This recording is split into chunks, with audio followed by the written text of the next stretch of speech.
पूरा हरियाणा का युवक, हर घर के अंदर आज निराशा छाई हुई है।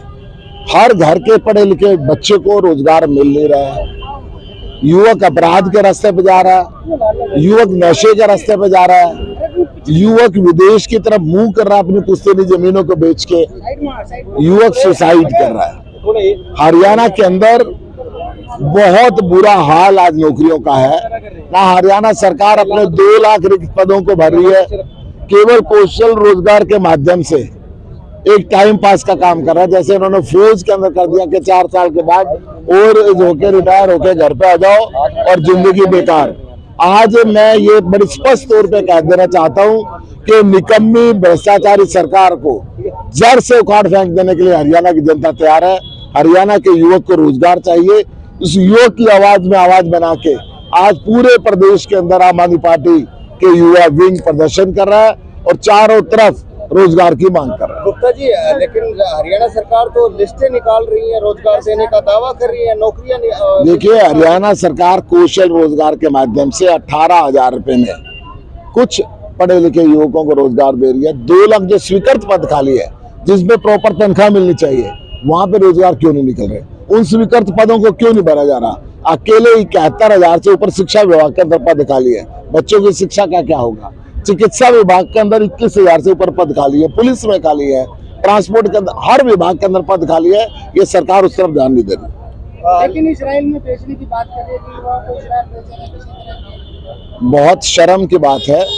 जिस देश से सारी दुनिया के लोग अपने नागरिकों को निकाल रहे हो, युद्ध में जहाँ पे जान का खतरा बना हो, वहां पे हरियाणा के पढ़े लिखे बच्चों को मजदूर बना के खट्टर सरकार इजराइल देना चाहती है।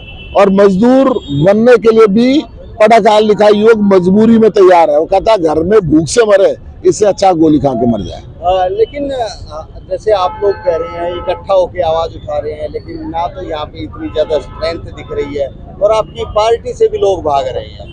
देखिए, ये जब यात्रा बदलाव के चलते बड़े संघर्ष की यात्रा होती है, उस यात्रा के अंदर कौन कितना लंबा चल पाता है वो अलग बात है। परंतु आम आदमी पार्टी संघर्ष की पार्टी है। हमने दिल्ली को बदला है, हम पंजाब को बदल रहे हैं, तो हरियाणा को। आप इंडिया गठबंधन की बात करते हैं, लेकिन आप लोगों को सीटों पर ही बंटवारा नहीं हो पा रहा। कैसे मोदी जी? देखिए, जब देश का चुनाव होता है, बहुत बड़ा देश है और बहुत ज्यादा सीटें हैं, हर पार्टी कोशिश करती है कि उसकी सीटें ज्यादा हो, तो इसके अंदर समय लगता है। हमारा राष्ट्रीय नेतृत्व इसमें देख रहा है, परंतु ये गठबंधन इस देश के लोकतंत्र के लिए मैं समझता हूँ जरूरी। भूपेंद्र हुड्डा ने ये कहा कि मुझे हरियाणा में गठबंधन की कोई जरूरत नहीं है, मैं अकेले 10 की 10 सीटों पर कांग्रेस पार्टी चुनाव लड़ेगी।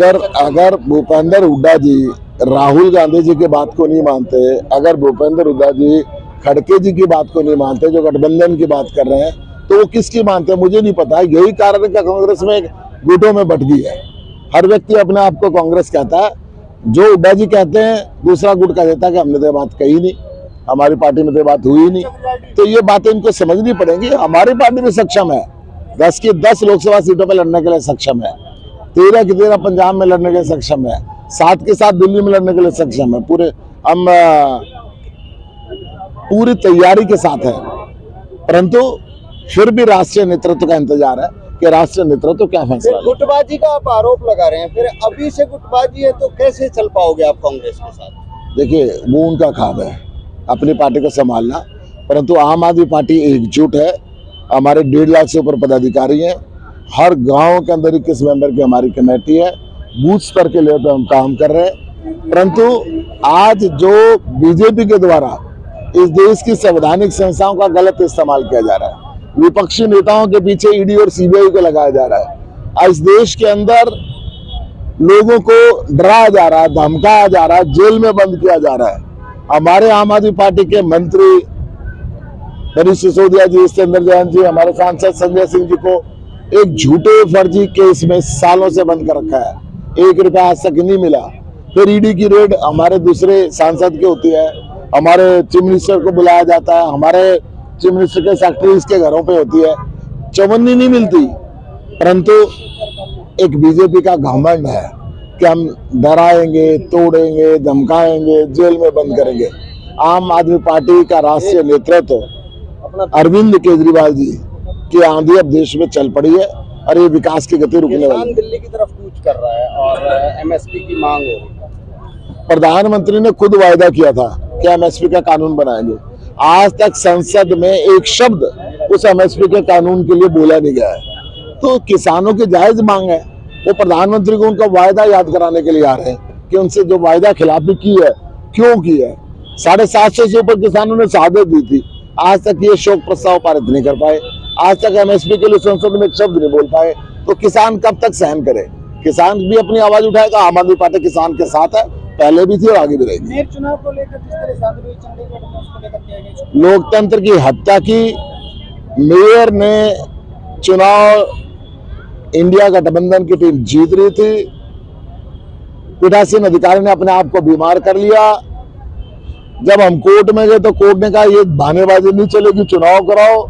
उस तारीख पे चुनाव कराए तो उसने सारे पोलिंग एजेंट्स को दूर करके, काउंटिंग एजेंट को दूर करके बैलेट को खुद खराब किया। संयोग से कैमरा चालू रह गया, उसकी हेराफेरी सारे देश ने देखी और सुप्रीम कोर्ट ने कहा कि लोकतंत्र की हत्या हुई है, हम हत्या नहीं होने देंगे। लोगों में ईवीएम को लेकर भी संदेह है गुप्ता जी, ईवीएम को लेकर भी संदेह है लोगों को। ये संदेह तो रहता है, परंतु इस दफा इनके खिलाफ इतने बटन दबेंगे सारी मशीनें फेल हो जाएंगी। केजरीवाल जी लीगल काम सारे करते हैं, इलीगल काम कोई नहीं करेगा। सर आप रोजगार की बात कर रहे हैं, खट्टर सरकार बोल रही कि हमने पिछली सरकार के मुकाबले अब की बार ज्यादा रोजगार दिया है और बिना पर्ची खर्ची के लोगों को नौकरियां दी है। क्यों सारा युवक सड़कों पे है, किसी को रोजगार नहीं मिला। कौशल रोजगार के माध्यम से, ये अग्निवीर योजना के माध्यम से टाइम पास कर रहा है। धन्यवाद। आम आदमी पार्टी जिंदाबाद।